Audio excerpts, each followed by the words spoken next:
Sofyan menyampaikan daftar pemilih tetap DPT di Kabupaten Aceh Besar mengalami peningkatan dibandingkan pemilihan legislatif sebelumnya atau mengalami peningkatan sekitar 10%. Tercatat sebanyak 298.120 jiwa dengan pemilih laki-laki berjumlah 146.899 orang dan pemilih perempuan sebanyak 151.221 orang.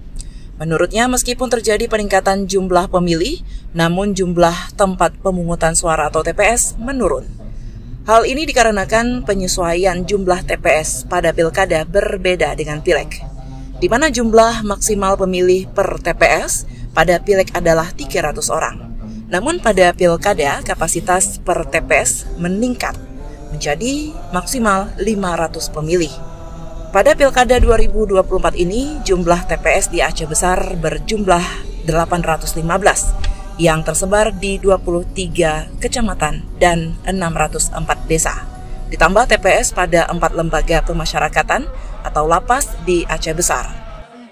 Sekitar minggu yang lalu untuk Aceh Besar kita telah menetapkan daftar pemilih tetap yaitu DPT yang dilaksanakan oleh KIP Kabupaten Aceh Besar yang jumlah pemilih sekitar 291.000 sekian.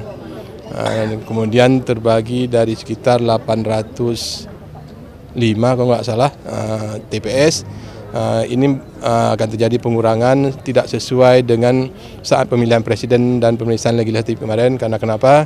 Kemarin satu TPS maksimal 300 orang, hari ini maksimal 500 orang karena yang dilakukan pemilihan hanya 2 jenis, yaitu pemilihan gubernur dan wakil gubernur dan pemilihan bupati dan wakil bupati. Sangat beda, kemarin kita ada 5 pemilihan, yaitu presiden dan wakil presiden, DPD, DPR RI, DPRA, dan DPRK.